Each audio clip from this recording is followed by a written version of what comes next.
मी तुमच्यासमोर महाराष्ट्र कृषी दिनानिमित्त माझे मनोगत व्यक्त करणार आहे। सर्वप्रथम तुम्हा सर्वांना महाराष्ट्र कृषी दिनाच्या हार्दिक हार्दिक शुभेच्छा। आज मी महाराष्ट्र कृषी दिनानिमित्तच माझा बाप शेतकरी या विषयावर माझे मनोगत व्यक्त करणार आहे। मातीतून कोंब फुटला आणि त्याचं मोठं पीक झालं। मातीतून कोंब फुटला आणि त्याचं मोठं पीक झालं की त्याला डौलदार पीक म्हणतात। त्याचप्रमाणे ज्याला 2 वेळेचं अन्न देखील मिळणं कठीण झालं आहे अशा माझ्या शेतकरी बापाला उभ्या जगाचा पोशिंदा म्हणतात। मित्रांनो, शेतकरी म्हटलं की सर्वप्रथम आठवतात ते महाराष्ट्राचे आराध्य दैवत शिवछत्रपती शिवाजी महाराज। त्यांनी शेतकऱ्यांचं असं राज्यच निर्माण केलं होतं।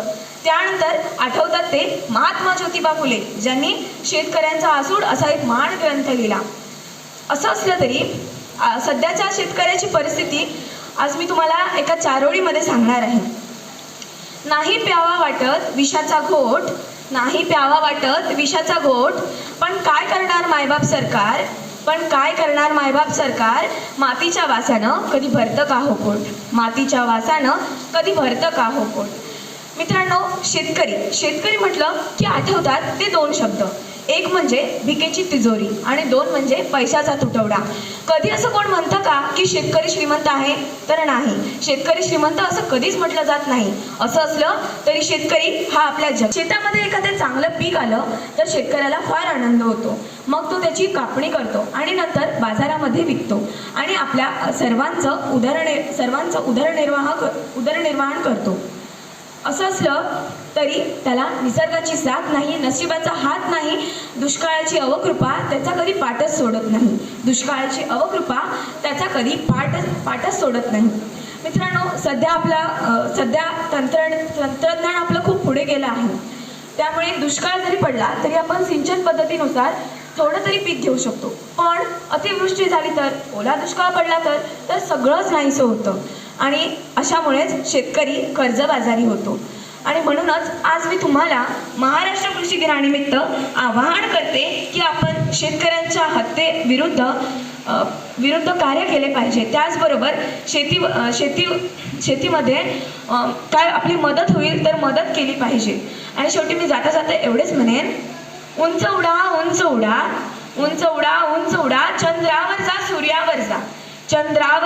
सूर्यावर जा, पण एक गोष्ट मात्र नेहमी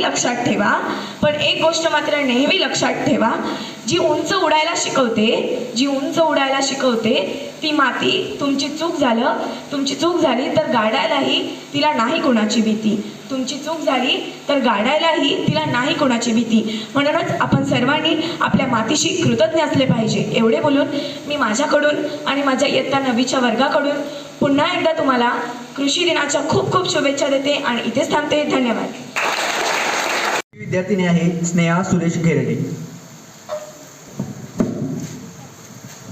नमस्कार, माझं नाव स्नेहा सुरेश घेरडे, मी इयत्ता 10वीमध्ये शिकत आहे। आज मी तुम्हाला महाराष्ट्र दिन याविषयी थोडीशी माहिती सांगणार आहे। दरवर्षी 1 जुलै आपण महाराष्ट्र कृषी दिन म्हणून साजरा केला जातो। 1 जुलै ते 7 जुलै हा आठवडा राज्यात कृषी सप्ताह म्हणून साजरा केला जातो। महाराष्ट्र हे कृषीप्रधान देश आहे, त्यामुळे राज्याची अर्थव्यवस्था प्रामुख्याने कृषी क्षेत्रावर अवलंबून आहे। माजी मुख्यमंत्री वसंतराव नाईक यांचा जन्मदिन 1 जुलै महाराष्ट्र कृषी दिन म्हणून साजरा केला जातो। महाराष्ट्रामध्ये हरित क्रांती आणण्यामध्ये वसंतराव नाईक यांचा मोलाचा वाटा आहे, त्यामुळे त्यांच्या जन्मदिनी महाराष्ट्रात कृषी दिन साजरा केला जातो। इतके बोलून मी माझ्या भाषण झाले।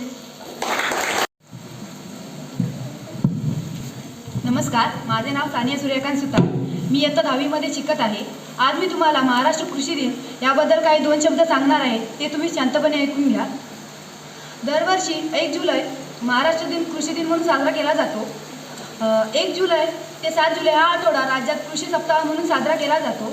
महाराष्ट्र हे कृषीप्रधान राज्य आहे, त्यामुळे राज्याची अर्थव्यवस्था प्रामुख्याने कृषी क्षेत्रावर अवलंबून आहे। माजी मुख्यमंत्री वसंतराव नाईक यांचा जन्मदिन 1 जुलै महाराष्ट्र कृषी दिन म्हणून साजरा केला जातो।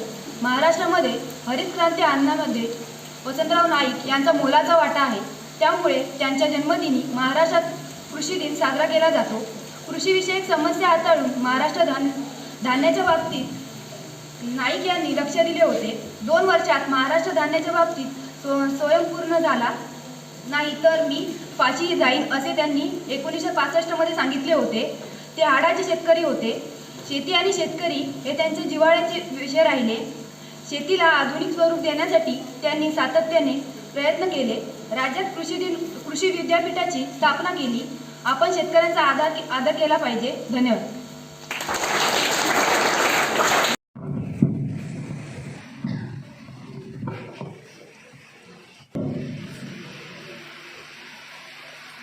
आज कृषी दिन. खरं आता कृषी दिन साजरा करायची वेळ आपल्याला येते, हेच आपलं थोडंसं दुर्भाग्य म्हणावं लागेल. शहरामध्ये काही ठिकाणी लहान मुलांना विचारलं की दूध कोण देतं, दूध कोण देतं या प्रश्नाचं उत्तर शहरात विचारलं तर म्हणतात कोण बाटली दूध देतं, कोण म्हणतात पिशवी दूध देतं. म्हणजे त्या शहरातील मुलांना माहिती नाही आहे की दूध कशापासून मिळतं. मानसिकता अशी बदलत चालली आहे शहराची की आपल्याला जे मिळते ना, म्हणजे जे पिझ्झा मागवत आहेत किंवा अन्य काही मागवतो आपण, ऑर्डर जे करतो ते आपणच निर्माण होतं. ते हॉटेलमधून आपल्याला मिळतं. जेवण कुठून मिळतं तर हॉटेलमधून मिळतं. भात कुठून मिळतो तर कुकरमधून मिळतो. अशी उत्तरं आपल्याला ऐकायला मिळतात. चपाती कशापासून बनते हे माहीत नसतं. आपल्यातील पण काही जण असे असतील की ज्यांनाही कल्पना नाही आहे. पण खरं सांगायचं म्हणजे हे जे सगळं मिळतं हे विविध पिकांपासून मिळतं. हे पालकांनी शहरी भागामध्ये सांगणं गरजेचं आहे. आपल्या इथे आपणही शेती करतो, बरोबर ना. तुम्ही सगळे आत्ता लावणीचं सीझन आहे. आपल्याकडचं प्रमुख अन्न म्हणजे प्रमुख पीक म्हणजे भात आहे. कारण आपल्या कोकणाचंच प्रमुख अन्न भात आणि मासे आहे. त्यामुळे आपण भातावर जास्त अवलंबून असतो. भात शेती तुम्ही करत असाल. बऱ्याच जणांचं असं मी हल्ली बघतोय आपल्या आचरणे किंवा खांबाळे गावामध्ये शेती बऱ्यापैकी पडीक व्हायला लागली आहे. त्याचं कारण असं की आपण काय करतोय, आपण नोकरीच्या मागे धावतोय. कुठपर्यंत नोकरीच्या मागे धावतोय, आपली धाव कुठपर्यंत आहे तर मुंबईपर्यंत आहे. आणि मुंबईत गेल्यानंतर आपण 5-10 हजारची नोकरी बघतो. कारण मुलींना हवा असतो मुंबईकर नवरा, त्यामुळे आपण त्याच्या मागे लागतो. आणि नंतर आपण आयुष्यभर ती 10,000ची नोकरी आपल्याला काय परवडत नाही. आणि नंतर जेव्हा वय आपलं नसतं तेव्हा आपण गावाकडे येतो.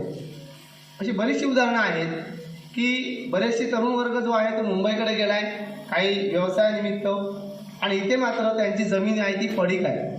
कारण आपण असं म्हणतो की या जमिनीतनं काय पीक येत नाही. वडिलोपार्जी जे चाललं आहे ते आपल्याला काय आता झेपत नाही. कुठेतरी नोकरी करूया. आपल्या नोकरी केल्या की तेवढ्यापुरतं भागलं, विषय मिटला. पण खरं पाहता शेतीकडे येणं गरजेचं आहे. त्यासाठी दरवेळचे जे मुख्यमंत्री झाले, कृषी मंत्री झाले, त्यांनी विविध प्रयत्न केले. आणि त्याचंच फलित म्हणून आत्ता आपल्याकडे जे विद्यार्थी आले ते कृषी महाविद्यालयाचे आले. म्हणजे एकेकाळी शिक्षणामध्ये शेती हा विषय समाविष्ट नव्हता. महात्मा फुलेंच्या पुस्तकामध्ये त्यांनी सांगितलंय की शेतीचा समावेश शिक्षणामध्ये जेव्हा कराल तेव्हा शेतीचं महत्त्व मुलांमध्ये रुजेल आणि ते नंतर पुढे शेती करतील. आणि तीच अवस्था आत्ता आपण त्याची फळं थोडीशी बघतोय की आत्ता शेती हा विषय शिक्षणामध्ये आला आहे. अक्षरशः ते महाविद्यालय झालं आहे. याचा अर्थ तंत्रज्ञान खूप प्रगत झालं आहे. तंत्रज्ञानामुळे आपल्याला कोणती पिकं घेतली पाहिजे, जमिनीचा पोत काय आहे. नाहीतर आपण असं व्हायचं की जमीन जी आहे वाडवडिलांपासून काय करतात त्या जमिनीमध्ये अमुक पीक घेतात ना तेच घ्यायचं असं होतं. पण तंत्रज्ञानाने सगळं बदलून टाकलेलं आहे. आत्ता तुम्हाला माहिती असेल भात शेतीमध्ये सांगतोय भात शेतीचं कारण का तर तुम्हाला भाताशी जास्त तुम्ही परिचित आहात. तुम्ही सध्या तुम्हाला विविध बियाणं आली की ज्याच्यात एक काडी लावली की अनेक काड्या उगवतात.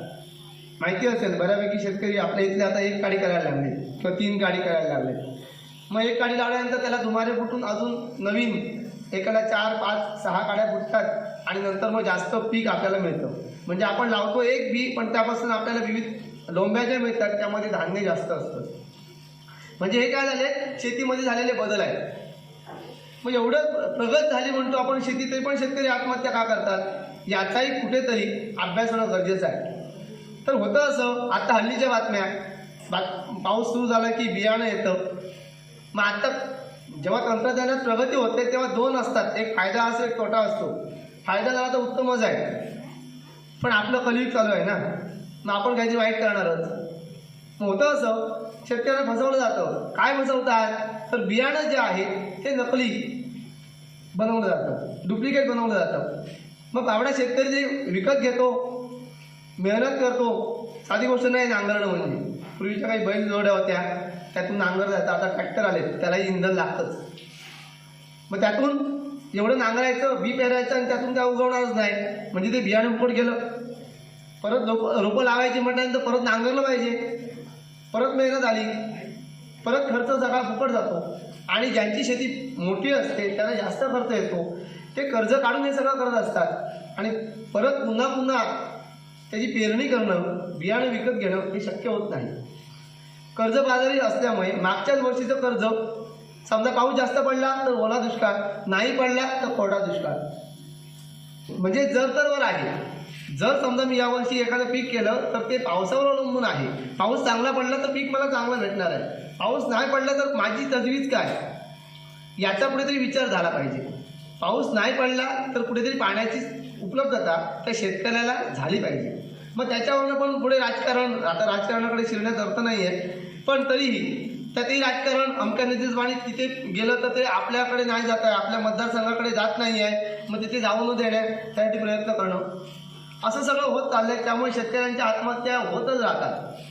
परवाच एक कार्यक्रम बघितला KBC मध्ये, म्हणजे कोण बनेगा मराठी करोडपतीमध्ये तो कार्यक्रम होता. एक विधवा स्त्री आलेली होती, ती अंगणवाडी सेविका होती, आणि ती सांगत होती की मला 2 मुलं झाली आणि त्यानंतर अशी अवस्था निर्माण झाली की एकटा कमवता माझा पती जो होता 2 वर्षाचं कर्ज फेडू शकला नाही आणि त्याने आत्महत्या केली. ती तिथे अभ्यास करायला लागली, ती हुशार होती, त्यानंतर तिने अभ्यास केला, ती KBC मध्ये आली, ती 6 महिने काय करत होती KBC मध्ये येण्यासाठी, नंतर ती आली, तिथे जिंकली, साधारणतः 6 लाखाच्या आसपास ती पैसे जिंकली. पण ती म्हटली की या क्षणी जर माझे पतिदेव असते तर तो जो आनंद आहे तो द्विगुणित झाला असता. पण तिने विनंती केली की परिस्थिती ती राहत नाही. ती म्हटली की मला आता 6 वर्ष झाली, माझे पती नाही आहेत, पण 6 वर्ष मी कशी काढली, आता क्षण आला आहे, आत्ता मला मिळाले 6 लाख रुपये, हरकत नाही आहे, पण 6 वर्ष मी मुलांच्या शिक्षणासाठी जे काही कष्ट काढलेत ते माझे मला ठाऊक आहे. म्हणजे घरातलं इन्कमिंग सोर्स जेव्हा बंद होतो, एखाद्या महिलेवर संपूर्ण घराची जबाबदारी येऊन पडते, त्यानंतर तिचं काय हा विचार शेतकरी करत नाही. त्यासाठी हा विचार जर केला तर शेतकऱ्यांनी आत्महत्या थांबवल्या पाहिजेत, हा विचार करू, असं एक तिने आवाहनही केलं. तर विद्यार्थी मित्र, आपल्याला पण शेतीबद्दल माहिती पाहिजे. आज एक दिवस नुसता 1 जुलै झाडं लावली विषय मिटला असं नाही. आपण इथे कोकणात आहोत, आत्ता हायवे झालाय, बरोबर ना, मी कित्येकदा सांगितलं, हायवेत लाखो झाडं कापली गेली, कित्येक वर्ष वाढलेली झाडं, विचार करा, 25, 30 वर्ष, 100 वर्षाची झाडं तोडली गेली, आणि आत्ता त्या ठिकाणी बारीक रोपं लावण्यात आली. मग हे जे झालं हे पर्यावरणाचं आपण नुकसानच केलंय. पर्यावरणाचं म्हणजे आपण फक्त झाडाचा विचार करतो आणि थांबतोय की झाडच एकतर तोडलंय. अरे पण त्या झाडावर राहणारे किती पक्षी आहेत, त्यांची घरटी कुठे गेली, त्यांच्या घरात आपण तोडलीच ना, मग त्याची आपण सोय केली का. आपलं समजा एक धरण बांधलं तर धरणाचं पाणी गेल्यानंतर समजा 50 घरात पाणी गेलं, आपण काय करतो, शासनाकडे लगेच मागणी करतो की आमची 50 घरं दुसरीकडे बांधून द्या, कारण आमची राहायची सोय पाहिजे. मग झाडं तोडताना पक्ष्यांचा विचार केला का आपण, नाही केला. ते कुठे जातील, त्यावरती राहणारे प्राणी जे आहेत ते कुठे जातील याचा आधी विचार केला का, नाही केला. आपण नुसतं या एका दिवसासाठी झाडं लावून चालणार नाही आहे, तर ती जगवणं गरजेचं आहे. असा एक उपक्रम जसं वाटतंय मला की आपण यावर्षी आपल्याकडे नाही म्हटलं तरी विहिरीच्या आसपास जमीन आहे, तिथे पण आहे, एखादं झाड त्या विद्यार्थ्याच्या नावावर द्यायचं, त्याला तू वर्षभर जगवायचं आहेस. तू मे महिन्याची तजवीज काय ते 1 महिन्याची आपण करूया, पण बाकीचे जे महिने आहेत 6, 7, 8 महिने, 10 महिने ते तू जगवायचं आहे झाड, ती जबाबदारी तुझी राहील. म्हणजे 5वीचा विद्यार्थी असेल तर 10वीत जाईपर्यंत ते झाड पूर्ण वाढलेलं असेल, 5 वर्षाचं असेल, कदाचित हल्ली अशी तंत्रज्ञान आली की 5 वर्षामध्ये फळंही त्याची मिळतात. हल्लीच एक मला आता नेमकं नाव आठवत नाही त्या व्यक्तीचं, त्यांनी एक जंगल तयार केलं. एका व्यक्तीने जंगल तयार केलं. तर तो व्यक्तीला म्हणजे खुळ्यात काढायची. तो जेव्हा झाडं घेऊन जायचा ना, सकाळी गुरांबरोबर जायचा ना, तर तो झाडं घेऊन जायचा आणि रोज झाडं लावायचा. लोक त्याला खुळ्यात काढायची. तर काय तू झाडं कसे लावतोस, तिथे पडीक जमीन आहे, ते काय होणार नाही तिथे, कशाला झाडं लावतोस. त्या व्यक्तीने माघार नाही घेतली. त्याचं काम दिवसाचं ठरलेलंच. तो रोज 2-4 झाडं लावायचा आणि त्यांची पाण्याची व्यवस्था करायचा. कारण पडीक जमीन होती, तिथे काहीच होत नव्हतं. त्याने ती झाडं जगून दाखवली आणि जेव्हा ती झाडं जगली, तिथे येऊन सगळे वन्य प्राणी राहायला लागले. हे जेव्हा शासनाच्या लक्षात आलं की हे जे काम आहे ते खूप मोठं प्रचंड काम केलेलं आहे, त्यांनी काही लाखो कोटींमध्ये झाडं लावली आणि ती जगवली एका व्यक्तीने. मला नाव आठवत नाही, मोलाई म्हणून नाव त्यांचं आठवत नाही आहे. त्यांना भारतरत्न पुरस्कार देऊन सन्मानित करण्यात आलं. खरंच असं झालं पाहिजे. त्या व्यक्तीने मनापासून शेती ही आपली मानली, पर्यावरण हे आपलं मानलं आणि त्यानुसार तो कारवाई करत गेला आणि त्यामुळे त्याला एवढं मोठं यश मिळालं. तर आजच्या या कृषी दिनाच्या निमित्ताने एवढंच आवाहन करेन की आपण सर्वांनी शेतीकडे बघण्याचा दृष्टिकोन जर आपण बदलला. आता तुम्ही आहात, आपण काय करतो, कोकणामध्ये 3 महिने शेती करतो आणि बाकी 6 महिने फक्त खात बसतो, बरोबर ना. म्हणजे आपल्याकडे काय काय असं म्हणतात आपल्या तळ कोकणात, आज काय जॉब केलंच रे, तर म्हणतात काय नाही, आम्ही काय शेती बिती जास्त करीत नाही, भात करतो, पिटी करतो. पिटी म्हणजे कुळीत करतो. कुळीत माहिती आहे ना, उन्हाळ्याचे कुळीत करायचे, पावसाळ्याचे काय करायचे, भात करायचं, पिटी भात काढले. मग हे जरासं बदलत चाललंय. आता आपल्याकडे कोकणात ऊस व्हायला लागलाय. या आचरणी भागामध्ये, लोरे भागामध्ये बघतोय, वैभवडीमध्ये पण ऊस होतोय. मग आपण पण त्याचं थोडंसं तंत्रज्ञान जे नवीन प्रगत आहे त्याचाही वापर केला पाहिजे. आपलं उत्पादन शेतीतलं कसं वाढतं हे बघितलं पाहिजे, याकडे लक्ष दिलं पाहिजे. आणि आपण शेतीत जर लक्ष घातलं ना, उदाहरण फक्त सांगतो, आमच्या कोकणातच आहे, म्हणजे सुरंगी नावाचं एक वनस्पती आहे. तर त्याचं जे अत्तर काढतात ना, त्याची फुलं येतात. असं म्हटलं जातं की त्या झाडाचा सुगंध एवढा चांगला असतो फुलांचा की तिथे सर्प म्हणजे नाग सुद्धा येतात. तर त्या सुरंगीची झाडं म्हणजे शेतकरी काय करू शकतो बघा, त्याने काही म्हणजे डोंगर भागामध्ये त्या सुरंगीच्या झाडाची लागवड केली आणि तो दरवर्षी साधारणतः 10 कोटी कमवतोय त्या फुलांच्या माध्यमातून. ती फुलं परदेशामध्ये, अमेरिकेमध्ये ट्रान्सपोर्ट करून तिथे अत्तर काढलं जातं त्या फुलांचं आणि ते खूप महाग विकलं जातं. कोकणातील आपल्या कोकणातील शेतकरी आहे. म्हणजे आपल्याला शेतीतील तंत्रज्ञान माहिती असायला हवं. आपण नवीन काहीतरी ट्राय केलं पाहिजे, प्रयत्न केला पाहिजे. तर शेती हा खूप मोठा विषय आहे. काय जणांनी तर अक्षरशः म्हणजे मालवण भागामध्ये, कर्नाटक की गुजरात, केरळचा एक युवक, त्याने थोडीशी जमीन म्हणजे आपल्या हॉल एवढा भाग खाडीचा विकत घेतला. हे आपल्या शेतकऱ्यांना सुचलं नाही, आपल्या मच्छीमारांना सुचलं नाही. त्याने काय केलं तर दुसऱ्या ठिकाणाहून खेकड्याची नवीन प्रजात तिची पिल्लं आणली आणि ती तिथे सोडली. मग झालं असं, एक 6 ते 8 महिन्यामध्ये त्या खेकड्यांची उत्पन्न जास्त वाढलं आणि तो दर महिन्याला 1.5 ते 2 लाख रुपये कमवू लागला. कुठे? मालवणात. मुलगा कुठचा? केरळचा. केरळ आपलं राज्य आहे का? नाही, तिकडचं राज्य. बियाणं त्याने आणलं, जमीन इथली, समुद्र इथला.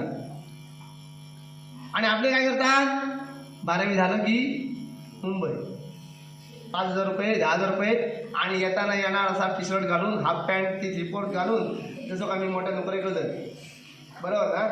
आपल्या इथले रोजगार ना, आपल्या इथले नवीन हे सुचलं पाहिजे, शोधलं पाहिजे. कोण करणार हे कोण सांगायला येणार नाही आहे, समजलं. सांगायला येणार आहे हे असं करा म्हणून, हे तुम्हाला सुचलं पाहिजे की असं काहीतरी नवीन ट्राय केलं पाहिजे. यासाठी तो अभ्यासक्रम दिला आहे, यासाठी ते कृषी कॉलेज आहे, त्यात नवीन शिकवलं जातं, त्याचं उपयोजन केलं पाहिजे आपण.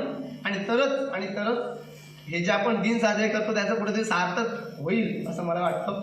या पुन्हा एकदा कृषी दिनाच्या संपूर्ण माझ्या मते सप्ताह साजरे करून काय होणार नाही आहे. संपूर्ण आपण वर्षभर कृषीचा आणि शेतीचा विचार केला तरच हे असं दिन साजरे करायला काहीतरी अर्थ आहे.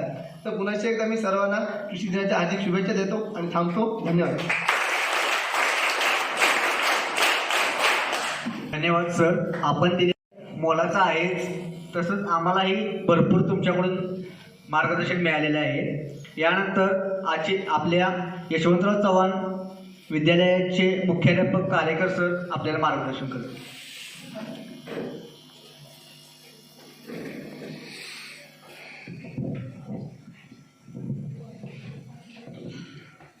आपल्या संस्थेचे संस्थापक कर्मवीर भाऊराव पाटील, त्यानंतर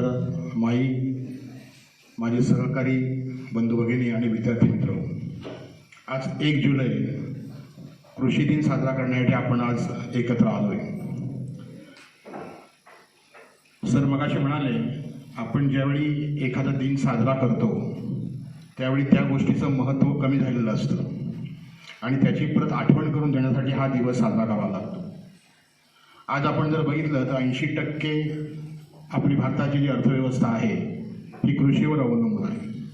म्हणजे जवळजवळ 70-80% लोक शेती करतात, पण शेतीकडे हवं तसं लक्ष दिलं जात नाही. आज जर आपण बघितलं तर कृषी महाविद्यालय सांगुळवाडी या ठिकाणाहून हे विद्यार्थी आलेले आहेत. या विद्यार्थ्यांमध्ये तुमच्या आचिरण गावचा कोण विद्यार्थी आहे का? बघा, आहे? प्रॉपर इथला कोण विद्यार्थी आहे का? नाही. म्हणजे जिथे आपण आता शेती करतो तिथले आपण विद्यार्थी किती त्या दृष्टीने अप्रगत आहोत याचं हे उदाहरण आहे. ही सर्व मंडळी जी आलेली आहे ही कोल्हापूर, सांगली, सातारा या ठिकाणाहून आपल्याकडे आलेली आहे. आता त्या ठिकाणी किती पिकं घेतली जातात हे तुम्हाला माहिती आहे. आपल्याकडे एकच पीक घेतलं जातं आणि त्यानंतर काही त्या शेतीमध्ये केलं जात नाही. आणि आज आपण ऐकतो की शेतकरी आत्महत्या करतात. नुसतं शेती करून फायदा नाही, तर शेतीला आणखी काही जोडधंदे पाहिजेत. सुरुवातीला पहिल्या काळामध्ये एक वाक्य होतं, उत्तम शेती, मध्यम व्यापार आणि कनिष्ठ नोकरी. म्हणजे शेती 1 नंबरला होती, 2 नंबरला व्यापार होता आणि 3 नंबरला नोकरी होती. आता उलटं झालंय, नोकरी 1 नंबरला गेली आणि व्यापार त्याच ठिकाणी आहे आणि शेती मात्र तळाकडे गेली. लक्षात घ्या, तुमच्याकडे पैसा जर नसेल तरी सुद्धा तुम्ही शेती असेल तर जगू शकता. आज आपल्या भागात आपण बघितलं, रत्नागिरी, सिंधुदुर्ग या जिल्ह्यात, तुमच्या ह्या एरियात तर पाण्याचा प्रचंड स्रोत या ठिकाणी आहे, पाणी भरपूर प्रमाणामध्ये आहे. तरीसुद्धा आपण आपल्याला लागणारे जे काही अन्नधान्य आहे, भाजी असेल, भाजीपाला असेल, काही हे आपण करू शकतो. इथे तर नक्कीच होईल, कारण इथं पाण्याचा 24 तास त्या ठिकाणी पाणी उपलब्ध आहे. आपण पूर्वापार जी शेती आली त्यावेळी नवीन नवीन पिकं नव्हती, तीच आपण आता हल्ली अजून करतोय. भात असेल, नाचणी असेल, हेच करतोय, पण थोडा बदल केला जातो. तुम्हाला एक सांगतो, यांच्याकडे म्हणजे या कोल्हापूर, सांगली, सातारा जिल्ह्यामध्ये अशी पिकं घेतली जातात की भुईमुगचं पीक घेतलं जातं. भुईमुगचं पीक काढून झालं की लगेच मिरची पेरतात. का रे? तर भुईमुग जे आहे याची जर तुम्ही मुळं बघितलीत तर त्या मुळाला एक विशिष्ट प्रकारच्या अशा गाठी असतात आणि ते नायट्रोजनचं स्थिरीकरण करतं, म्हणजे जमीन सुपीक पण करतं. आणि त्यामुळे त्यानंतर जे तुम्ही पीक घेता त्याला खताची आवश्यकता लागत नाही, ते भरघोस येतं. हे तंत्रज्ञान. कोणतं पीक घेतलं की याच्यानंतर कोणतं पीक पुढे घ्यावं याचं एक गणित आहे आणि ते गणित आपल्याला माहिती नाही.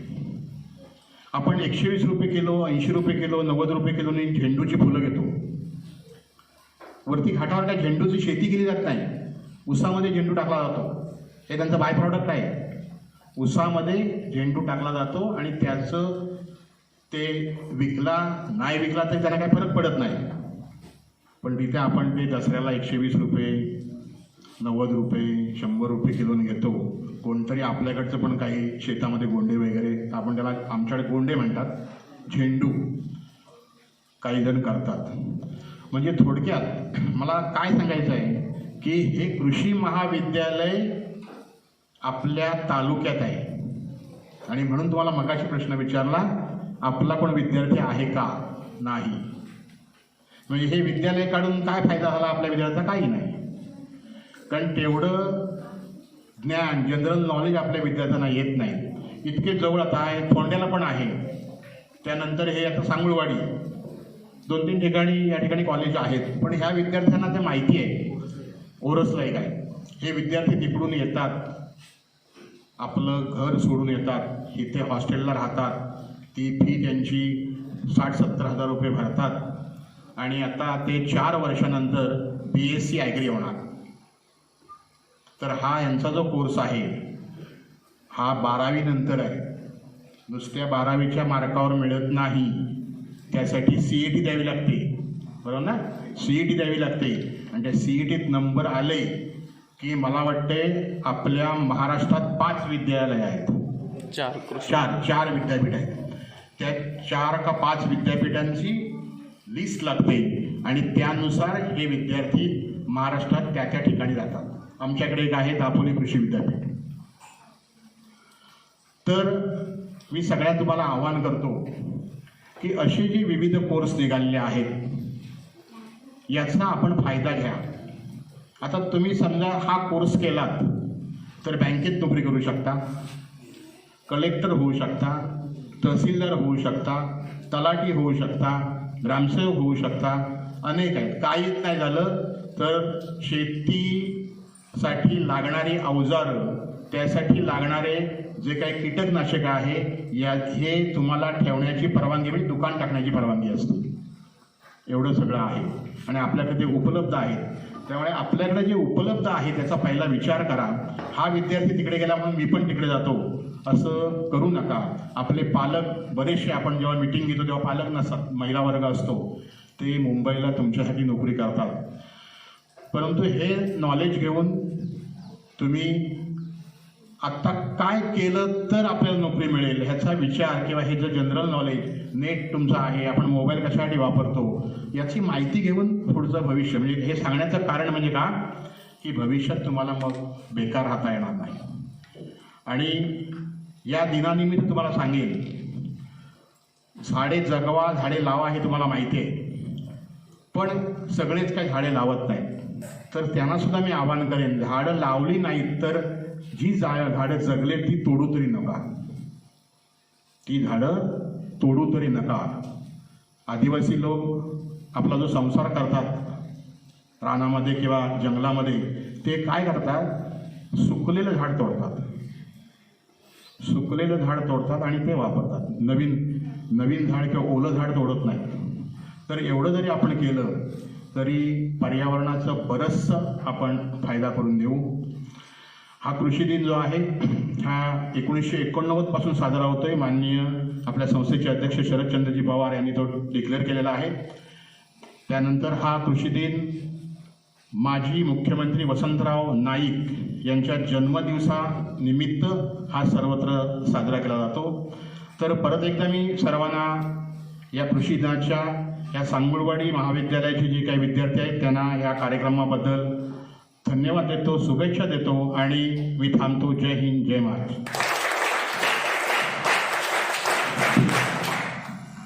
धन्यवाद सर. तर आता तुळसकर सरांनी, मुख्याध्यापक सरांनी आपल्याला काय सांगितले, सगळ्यांनी फक्त ऐकून सोडून देऊ नका. तर आता आपल्या तुळसकर सरांनी काय सांगितलं, आता इथं जेव्हापासून मी इथं आलोय तेव्हापासून एकच वाक्य ऐकतोय की कोकणातील लोकांना काय फक्त भात पेरायचं, 3 महिने पेरलं की त्यानंतर कायम फ्रीच असतात, कधीही त्यांनी म्हणजे बाकीचं जास्त काम त्यांनी करत नाही. मग आम्ही आता कार्यक्रमासाठी इन्व्हाइट करायला गेलो तर प्रत्येकाच्या तोंडात एकच, आता भात पेरणे चालू आहे, भात पेरणे झाल्यावर कधी पण बोलवा, आम्ही रिकामच असतोय. मग असा रिकामा वेळ तुम्ही पुढं भविष्यात ठेवणार आहे काय? मला तुमच्याकडनं उत्तर पाहिलं आहे. जे तुमचे वडिलोपार्जित जे चालत आले तेच तुम्ही पुढं कॅरी फॉरवर्ड करणार आहे का तुम्ही स्वतःच काहीतरी नवीन निर्माण करणार आहे? आता भात लागवड ह्याच्या पलीकडेही काहीतरी विश्व आहे. आता आपण इथं आता सगळे आता तरी बऱ्यापैकी मॅच्युअर आहात सगळे. आपल्या जमिनीची सॉईल टेस्टिंग कोण केलेली आहे का? सॉईल टेस्टिंग केल्यावर कळते की आपल्याला कोणतं पीक घ्यायला पाहिजे, आपल्या जमीन कोणत्या प्रतीची आहे. आणि जरी एखादं आपलं मूलद्रव्य जरी कमी असेल तरी तो आपण फर्टिलायझरच्या माध्यमातून देऊन प्रत्येक पिकासाठी आपली जमीन त्या पद्धतीने तयार करू शकतोय. पण इथली लोक भाताच्या पलीकडे जात नाहीत. आपण आता आपल्याच गावातील एक सुशील रावराणे म्हणून एक ग्रामस्थ आहे, त्यांचा आता जवळजवळ 10 एकरचा ऊस आहे. कायम ते काहीतरी प्रयोगशील, कायम काहीतरी नवीन काहीतरी करत असतात. त्यांचं जर नॉलेज बघायला गेलं तर आम्ही डिग्री घेऊन जेवढं नॉलेज मिळवले तेवढं त्यांनी नॉलेज म्हणजे वेगवेगळे उपक्रम त्यांचे कायम चालू असतात. तसेच तुम्हीही करायला पाहिजे. 10वी 12वी पण तिथं राहायचं, तिथनं पुढं मुंबईला जायचं, मुंबईला जाऊन चुटपुंच्या पगारात काम करायचं, कधी तर गणपतीला गणेश चतुर्थीला सकाळी यायचं, दिवसभर राहायचं. काही जण तर मला तर असं ऐकायला मिळालं की काही जण घरात पण पाऊल ठेवत नाहीत, बाहेर आपला हॉटेलवर रूम बुक करतात, फक्त पाया पडायला घरात येतात. असं जर केलं तर आपल्याला आपल्या मातीविषयी निष्ठा राहणार आहे काय? आता इथनं पुढं आता कसं असते, विद्यापीठाची डायरी वगैरे असते, विद्यापीठाची आपल्या कोकण विद्यापीठाची डायरी असते, ती डायरी वगैरे प्रत्येकाने म्हणजे वाचायला चालू करा. म्हणजे आपल्या जे सुधारित जाती असतील किंवा आंबा लागवड असते, काजू लागवड असते, आता दापोली विद्यापीठ आहे ते प्रॉपर तुमच्या इथलंच आहे, त्यामुळे इथं जे चालतंय त्याच्याविषयी नवीन काय तंत्रज्ञान आलं असेल किंवा नवीन काय संशोधन लागलं असेल, एखादं यंत्र कुठलं नवीन आलं असेल तर त्यात माहिती असते. तर आता इथं कसं असतंय, आता तुम्ही आता इथं राहताय काय, आता इथं जर पाहायला गेलं तर कृषी सहाय्यक जेवढे कृषी सहाय्यक मी इथं भेटलो तेवढे सगळे कृषी सहाय्यक हे कोकणातलं एकही नाहीये. याचं कारण काय आहे? MPSC UPSC मध्ये कोकणातील लोक कमी दिसतात.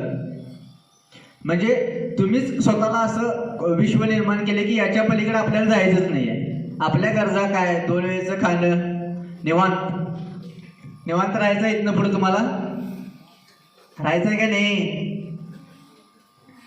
जरा काय तर वेगळं करायचंय ना? हा, जरा जोरात आवाज येऊ दे, जरा उत्साह दिसू दे. काय तर होय ना? काय मुंबईलाच जायचंय?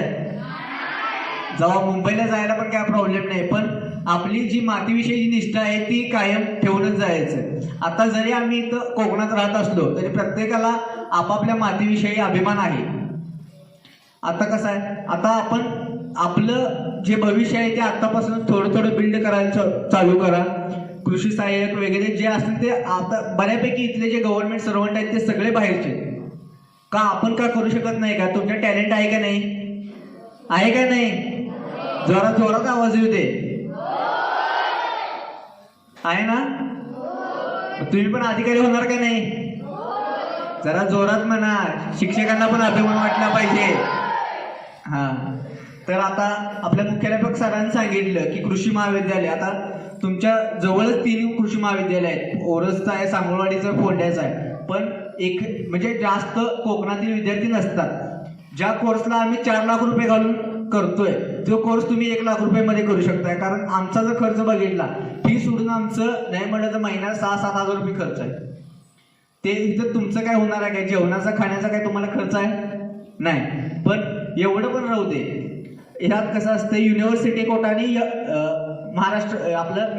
महाराष्ट्र कोटा असं 2 हे असतात, पार्ट असतात. ज्यावेळी ऍडमिशन घ्यायला जाताय तुम्ही, आता ज्यावेळी आपण दापोली युनिव्हर्सिटीमध्ये ज्यावेळी तुम्ही अप्लाय करताय त्यावेळी जवळजवळ 40 ते 50% सीट ह्या फक्त आणि फक्त कोकणातले भरायचे असतात.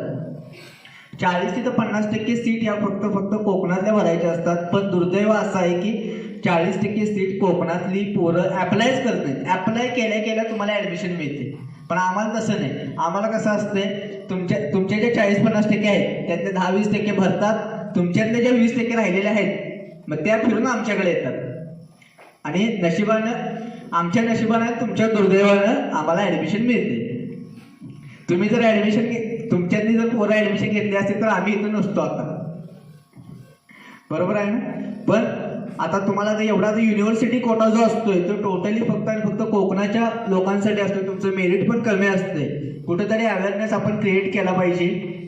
त्याविषयी वाटलं तर आपण एक नवीन वेगळं लेक्चर ठेवूया. वाटलं तर ॲडमिशन कसं प्रोसेस काय असते काय नाही ते. ॲग्रीसाठी भरपूर जागा AFOची म्हणजे बँकिंगची ॲग्रिकल्चर फील्ड ऑफिसर म्हणून जागा असते जी फक्त आणि फक्त ॲग्रिकल्चरवाल्यांची MPSC. आता प्रत्येकाला कुणाला जर विचारलं तुझं एम काय आहे तर प्रत्येकजण म्हणतो MPSC. पण MPSC नावाची एक नवीन कन्सेप्ट असते हे बहुतांश लोकांना माहीत नाही. ती फक्त आणि फक्त ॲग्रिकल्चर या डिग्रीवाल्यांसाठीच असते. तहसीलदार लेवलच्या पोस्ट सुद्धा ॲग्रिकल्चरवाल्यांसाठी रिझर्व असतात. त्याचं मेरिट कमी असतं. फक्त एवढंच आहे की आपण कुठेतरी अवेअरनेस क्रिएट करायला पाहिजे आणि आता इथल्या लोकांची जी टेंडन्सी आहे ती आपण कुठेतरी बदलायला पाहिजे. प्रत्येकानं आता जोरानं अभ्यासाला लागा. ॲडमिशन घ्यायचं ना ॲग्रीला मी सांगतोय म्हणून घेऊ नका. एक अभ्यास करा त्यातला व्यवस्थित का पुढच्या संधी वगैरे बघा. फक्त आजपर्यंत म्हणजे बाकीच्यांनी जे केलं ते तुम्ही करू नका. कुठेतरी काहीतरी वेगळं आपण काहीतरी क्रिएट करून स्वतःची एक वेगळी आयडेंटिटी तयार करूया. हेच कृषी दिनानिमित्त मला सांगायचं आहे. यानंतर कमी वेळात आपल्याला 3 मुलींनी आपलं मनोगत व्यक्त केलेलं आहे. त्यांच्यासाठी आमच्या महाविद्यालयाच्या वतीने एक छोटीशी भेटवस्तू आहे. ती मुख्याध्यापक सरांनी त्यांना सुपूर्द करावी अशी मी त्यांना विनंती करतो. स्नेहा गिरडी.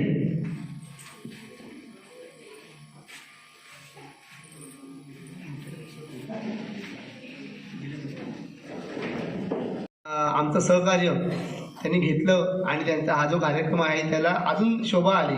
त्यामुळे मी कृषी कॉलेजचे आणि उपस्थित असलेल्या सर्व विद्यार्थ्यांचे त्यांची 2-3 दिवस धावपळ चालली आहे त्यांचे मी हार्दिक आभार मानतो.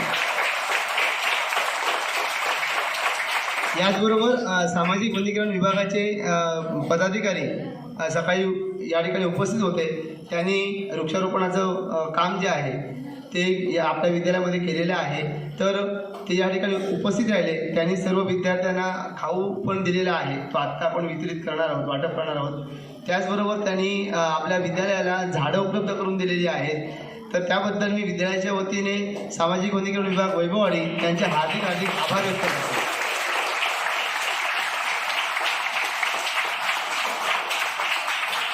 पुनश्च एकदा मी सर्व मान्य मुख्याध्यापक सर आणि सर्व शिक्षकवृंद, आपण सर्व विद्यार्थी, सांगोवाडी कॉलेजचे सर्व विद्यार्थी, सामाजिक वनीकरण विभाग वैभववाडी यांचे पदाधिकारी या सर्वांचं मी आभार मानतो आणि या ठिकाणी हा कार्यक्रम सफल झाला असं जाहीर करतो.